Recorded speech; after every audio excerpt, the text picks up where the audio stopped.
Welcome to day 19 of Parent Awakening series. How are you doing today?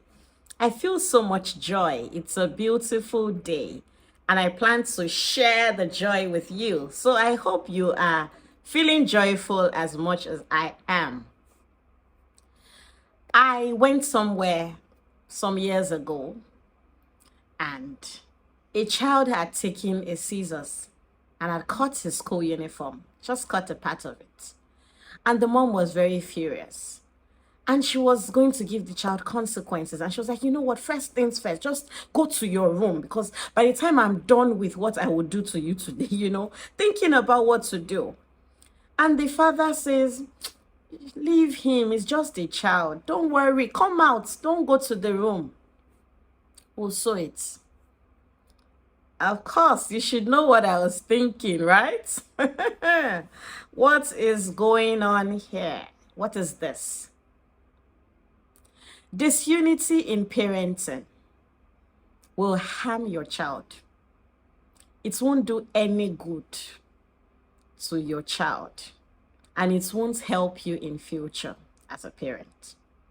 My name is Blessing Oladimeji, and today I want to talk to us about team parenting. Parenting in teamwork. See, parenting is a lot of work on its own. So you cannot do it alone.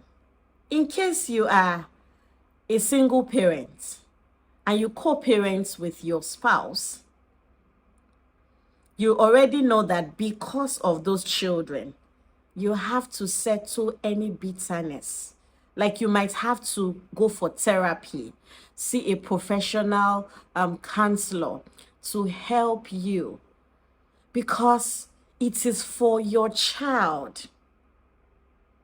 Parenting children as a team entails working together, supporting each other, agreeing to raise children with the same aim and purpose. We have to focus on what we are doing with that child. And it cannot be your personal feelings.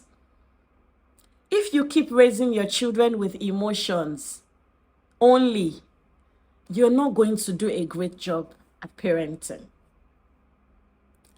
A team is when you have individuals coming together, working together to achieve the same goal.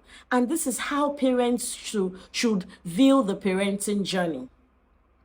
Parents have to agree together on what you want to do with these children. How do you want to raise them? How do you want to speak to them? How do you want to listen to them? How do you want to talk to them? It's something that must be agreed on, because if we don't agree, that's when a child sees daddy as nice, mommy as bad. But when we agree, children would not play politics on us. Children love to look at the milder one and they just say, okay, I prefer mommy, I prefer daddy. So what I do personally and what we do in the home is, when my princes come to meet me for something, the next question I'm asking them is, what did your dad say? I just want to imagine that they first gone to see their dad. So I'm saying, what did your dad say? Did your dad say anything? Because if I say yes when their dad has said no, I am already destroying teen parenting at that point. So parenting has a big influence on our children. It can be positive or negative. So we have to fight for it. We have to fight to stay as a team. And this is why we should discuss our backgrounds. Ensure you discuss your background with your children, with your spouse rather, to talk about how was it at home. Did your parents agree? Was there one voice? What was the background like? Accept the good. The ones that you saw that were not okay, agree to trash it. There are skills that we need to help us being a team as parents. The first thing I'll talk about is talking and listening to each other.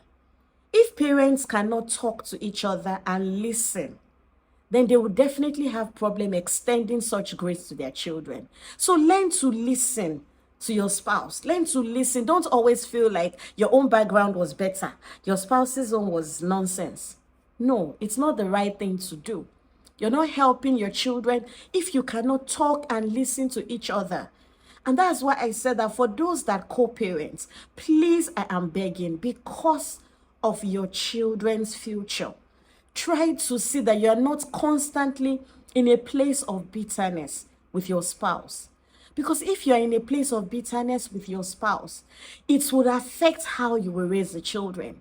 For example, if children have to visit another parent, whatever is going on there must still match the goal that two of you have set. Another parent cannot be exposing the children to wrong things. But when there's mutual agreement that, our children should not watch certain content. These are adult content. It's over 18. Our children are still 10. They don't have business seeing those things. So that means you don't even have business introducing other genders, like boyfriend, girlfriend with the children and doing things wrong in their presence. The second skill that we need is problem-solving skills. We need to learn how to solve problems as parents. We have to work as a team. I know this child is doing this thing. What can we do? If you've not gotten to that stage, somebody will just be doing something else entirely, and the child will start preferring one to the other. So you must both agree. How God made it is that one parent is always softer than the other parent, and there's nothing wrong with it. Appreciate everyone's differences. Which takes me to the third thing. Accept each other. If you think you are that very tough, hard parent, sometimes you want to calm down before you say things to your children, so that you and your spouse can sit and accept each other. I know right now you are the softer one, you are the harder one, but this is how we want to go through it. So don't always feel like your spouse is spoiling the child, your spouse is too soft. You must accept each other and agree. Once the agreement is there on how to raise your children, you'll see that it will be beautiful to work as a team. The fourth thing is to manage conflict positively. Conflict will always happen. But how do you manage conflict as husband and wife? That is really important because the children are watching. So if we can't manage conflict as parents, we'll have it, as couples, you have it very difficult to manage conflict as parents. So I trust that we have learned something today, and we are going to see that our children are going to bless us because of team parenting. Because when we come together and we work as a team as parents, we're helping our children's emotional development. We're helping them to understand how to work with other people. We're building a healthy relationship with them. And we're helping them to build healthy relationships with other people out there. Thank you for watching, and remember to share the videos, share, and apply. Bye.